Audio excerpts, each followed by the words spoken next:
Well, it's turned out to be a pretty incredible week, I would say. I started off the week with a video about how I had made a plan that I wanted to walk away from the job I was doing and move to a different place and start over, essentially, no matter what the cost, because I felt like I've been caught in a rut for a while. I've been doing the same thing on repeat. I've been just not really meeting new people, not really feeling connected, not really feeling invigorated, just increasingly, despite having in many ways a lot of good things going on, that nagging feeling that I need to find the next chapter of my life. And I became so convinced of that, I packed up all of the non-essential things in my apartment. I arranged to move. I made all of the preparations to make that move as frictionless as possible. And I was actually waiting to have a conversation with my boss to lay it out and explain that I'm not going to keep doing what I've been doing for the last 5 years, for the next 5 years. I'm going to do something different so that I can feel that I'm true to the path I need to be on. And the crazy thing is, I was having conversations with different people about different jobs maybe that I could do within my company, just exploring all of those things and getting mentally prepared to relocate. And I work for Walmart remotely. So my plan has been to relocate to Northwest Arkansas, where Walmart headquarters is. And that's for a lot of reasons. One of those reasons is that homes are affordable to buy down there compared to Montana, where they're very expensive. It's more cosmopolitan, more progressive. There's more things to do. There's stuff that would resonate with me, like a lot of bicycling trails, just stuff that appeals. And so it seems like it would be a good fit. Whether I worked for Walmart or not, I might even leave the company and do something else, because there's so many businesses down there in the Bentonville, Rogers, Fayetteville metro area which do business with Walmart. So even if you don't work for that company, there's a lot of other things you can do working for maybe vendor partners or other people who have set up shop to do business. In any case, that is that. But what is crazy is that after making all of these plans and saying, I'm going to walk away from everything and reset and do something different. I went through the mental gymnastics of saying, is this a wise thing to be doing, right? Because it does involve a level of risk. It does involve going outside my comfort zone and doing something which is, out of the norm. It's a complete reset. It's walking away from everything and starting over. And then, just a couple of days later, after all of this, the company announced that they were completely getting rid of my job. And it was a very short turnaround kind of a thing where we just had a quick conference call, and I was informed, as of today, your role nationwide is just gone, and you don't have a job anymore. I mean, at least not that job, which is sudden, surprising, and crazy, actually, right? In fact, here is the CNBC article about it. It is not really a secret.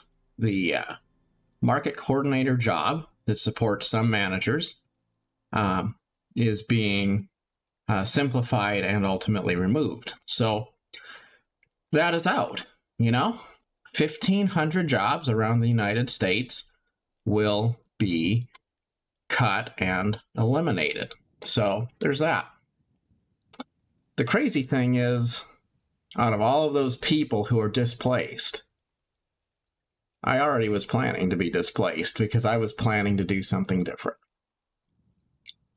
But now, because of that surprise announcement that I did not plan for, I just happened to be well positioned for, I get paid for 90 days, during which time I can freely apply for any job I want internally within the company. Or if I didn't find what I was looking for, I could accept a severance package, or I could step down out of a corporate position and transition into a role in a regular Walmart store. So suddenly, all of those efforts that I was putting in place to figure out how I could make that move and try to figure out how to transition from one role to another got dramatically simpler and easier, because now I can just move down there to Northwest Arkansas, and I don't have to worry about finding a new position before I go. I have 3 months to figure it out, to explore different things. I can just head down there, be there, and then have as many conversations with people when I'm there as I want. And I don't know how it's going to play out. I don't know if I will stay with the company. I don't know if I will transition from a corporate role into a store role.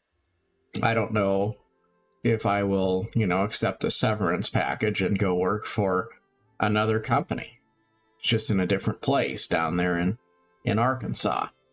But what I do know is that there is something suspiciously providential about being in a situation where you bat around an idea, you think about leaving your comfort zone, you think about walking away from everything that you've been doing so that you can take that risk, take that leap of faith and do something new.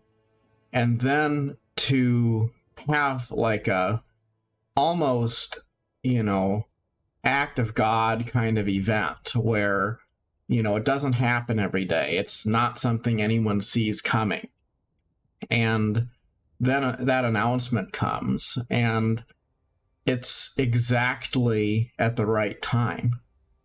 It's giving me exactly the opportunity that I would have hoped for. Like, I couldn't in 1,000 years have something work out in that way if I planned it out, like I couldn't have ever seen it coming.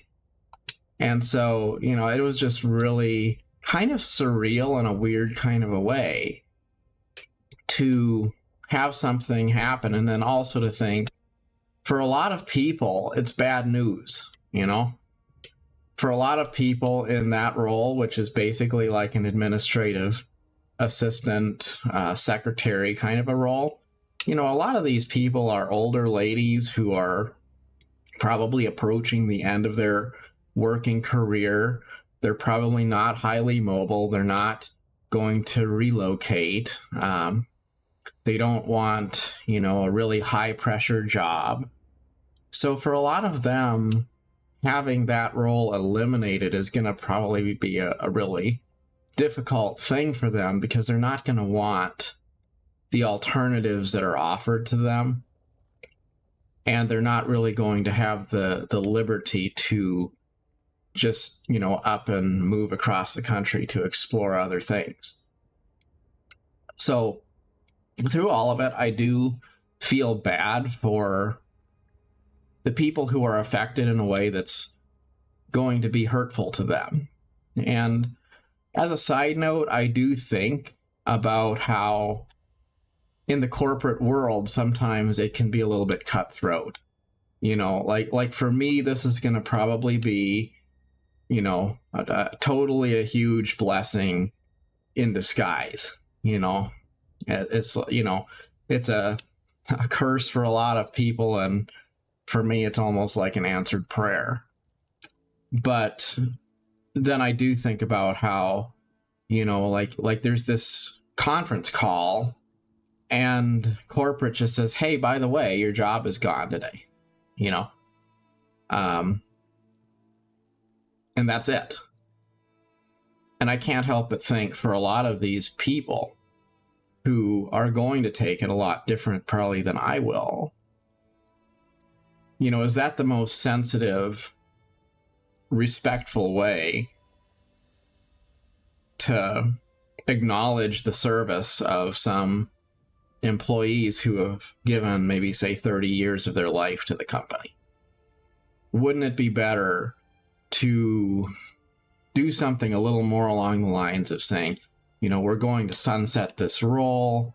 Let's give you all, a month or so to wrap up unfinished business and to transition with other members of the team so that it's a smooth transition, something like that, rather than, get out of the office, your job is done.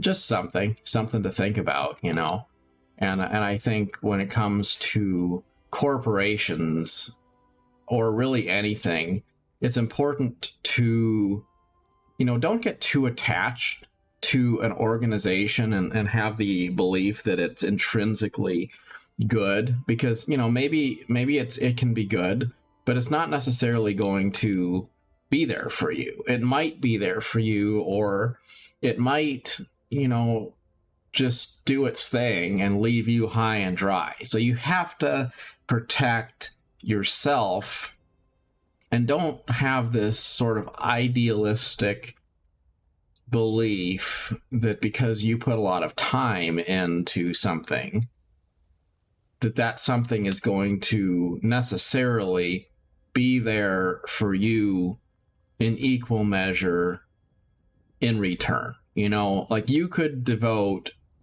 decades of your life to a company, and that company totally can get rid of you instantly, right? Like that's just the reality. So just understand that that's how the world works, because if you don't, then I think you can be set up for a lot of disappointment and maybe a sense of betrayal when something like that happens. But, it's like a lion. A lion can be a beautiful, majestic creature, and it can also rip you up and kill you if you think that it's a cuddly little cat that's going to, be your friend because you watched too much Disney movies. So that's that. And that leaves me now with a lot of time on my hands for a couple of weeks while I wait for my new apartment to be ready for me to move into down in Arkansas. And it leaves me with an opportunity to connect with the people who I do have here in the Montana area, and kind of say those goodbyes before I move away and start that new chapter. So I've been talking to different people and kind of making an effort to give folks the chance to reach out, so that I'm not just, heading out of town and vanishing off the face of the earth without giving people plenty of opportunity to, make sure that, we've traded phone numbers and, we're all, in a place to stay in touch for those who may want to do that. I also have thought a lot this past few days and I guess hours, actually, as I make this video. It's not really a particularly old piece of news. I've thought about how you really do get a great sense of who is your friend and who is not your friend, who cares and who doesn't, because some people will make an effort to connect when something happens and it's time to part ways, and you're no longer tied by any kind of business obligation. And some people will just go silent and vanish off the face of the earth, because the truth of the matter is, when there was a business reason for you to be in touch, sure, they would do the pleasantries and they would show that they cared and whatever. But once they don't have leverage, or they don't have a business reason to stay in touch, or there's nothing for them to get out of it, then they just vanish. They're mysteriously silent. And I think that that's also actually a really great reason to reset, to walk away.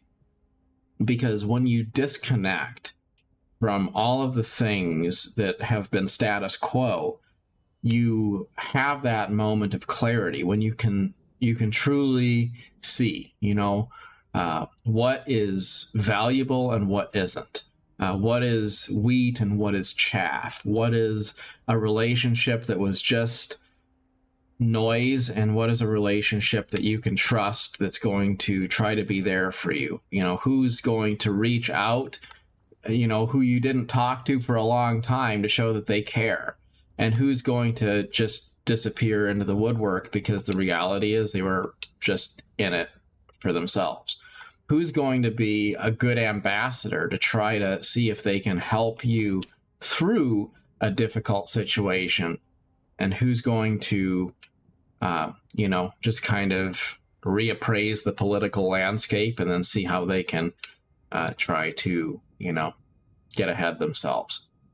And I'm reminded of that saying, if all of your prayers were answered, would the world be a better place, or would your world be a better place only?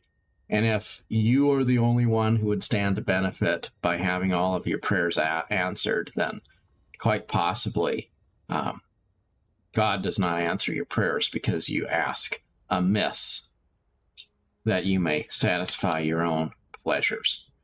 And I think that's true. The things that really matter are the things that we can do to, yes, better our lives, but better our lives so that we can better other people's lives too. It's all about service to something higher than self.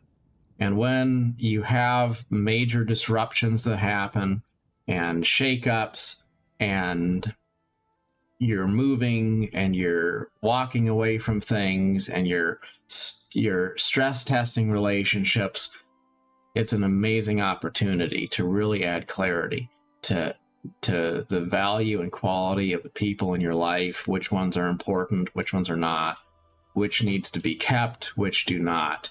And it can be surprising. So it'll be interesting to see what happens, But definitely, I have been kind of in awe of that whole thing. Just deciding that I'm going to walk away, and then right after that, after I make the preparations for this, finding out that I have to walk away because this particular chapter in my career is over. And then I think to myself, what if I wouldn't have made that plan? What if I would have, suppressed that sense of what I want to do next and just ignored it and said, oh, well, everybody wants me to stay where I'm at, and I've got the good salary and whatever, and it doesn't matter that I'm not fulfilled. I'm just going to stay there and keep the holding pattern going. And then what would I have done when that news came? I would have been in so much more of a state of disarray, trying to figure out, what am I going to do next? But as it is, I already know what I am planning to do next because I was already in the process of doing it. Now I can just do it a little bit sooner with a little bit less friction. And I have this thought in my mind that God will direct our paths. And when I say God, I'm not really saying it in a super religious way. I mean God in whatever fashion you choose to see God, whatever providence it is that guides us and gives us a sense of what's right for us and what's not. I think when you listen to that still small voice, it has a way of steering you in the right direction and helping you maybe to have the strength you need in the moment, because, it's just, maybe we're spirits, not animals, and there are forces at work in the world that are beyond our understanding, which are there to help us and guide us and give us clues to follow that will lead us on the path we need to be on at the right time, at the right place. There is a Bible story about Abraham and his son Isaac.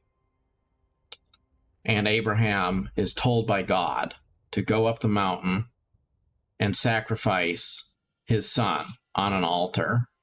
And I think that's such an interesting story in the Bible, partly because it's a human sacrifice story, which kind of is a bit opposite to anything you would consider to be modern Christian values. But if you just ignore that and you just look at it as a metaphor, which is what it is, Abraham is asked to sacrifice his son as a human sacrifice to God. And the point is that that's Abraham's most beloved possession, his most important thing in life, his firstborn son. And he's asked to sacrifice that one thing in life that is the most important and precious to him. That's the point of the story. And so he takes his son up the mountain, and his son walks up the mountain carrying the firewood that's going to be used to burn himself alive. I mean, that's a really sick story if you think about it, but that's the story in the Bible. And then they get up to the top of the mountain, and Abraham ties up his boy. He's getting ready to burn him alive. And that's when this ram, goat or a cow or whatever it is, the animal is made manifest. It appears stuck in the bushes there. And God says, basically, it was just a joke. I'm just funning with you. Let your boy go. Don't hurt your son. Sacrifice this here goat to me because I was just testing you. I just wanted to know that you were willing to sacrifice your most precious possession, because that proves that you are devoted to me. And I don't know. I don't know how I feel about that story because it's a little bit unethical. However, I do think it's a great metaphor of the fact that sometimes acts of faith have to precede evidence of their worth. Sometimes you have to do what you feel is right, even when there is no evidence that it's going to work out. You have to have a willingness to demonstrate blind faith, to do what you feel is right, even when you aren't sure it's going to work out, to trust your gut and your judgment, and to do what you feel you are called to do, even if you aren't sure it's going to work out. And it's when you take that leap of faith, that is when you have that breakthrough. That is when you get to the top of the mountain and you realize you don't have to give up all of the things you were afraid you might have to give up, and things aren't going to work out as bad as they seemed like maybe they would. but you don't get the breakthrough. You don't get the consolation until you reach that point of abandon, when you're willing to say, this life I have is not mine. I'm just a steward of it. Nothing in my life is mine. I'm just passing through. I was born naked, and naked to the earth I will return. So I am going to put it all on the line, and then I'm going to trust that Providence will open up a path and make a way where there was no way before. And, you know, if I die, I die, right? But I'm not going to be afraid to walk boldly into the unknown. When you start to have that attitude, that you're going to do things for the right reasons, but you're also going to do them without fear, and you're not going to be dissuaded from doing what you feel is your calling, then, you know, sometimes there's weird synchronicities in life when stuff just starts to add up, and something that is a curse for others winds up being a blessing for you, and things that you wouldn't have thought could happen wind up coincidentally working out. And you know, we don't know how it all plays out in the end, but I do think Providence plays a role in our lives, and there's a lot of times in our life when it feels like something weird happens, you know, something weird that just feels too well timed to be pure coincidence. And it just is, it's encouraging because it helps maybe make a case for the fact that, as much as it is tempting to believe that everything in life is just a random coincidental thing, you know, maybe there is a hand that guides us, that looks out for us, that helps us to find strength for the moment, and helps us to guide us when we are not certain of our paths. In any case, it will be interesting to see what happens, but, you know, have faith, no matter what you are facing. And my advice would be, if you aren't sure what to do in your own life, trust that your gut will guide you in the right direction. It's better to risk everything, put it all on the line, and follow your heart, than it is to let someone else live your life, or avoid taking risks because you are afraid. As always, thanks so much for watching. Till next time, happy adventuring.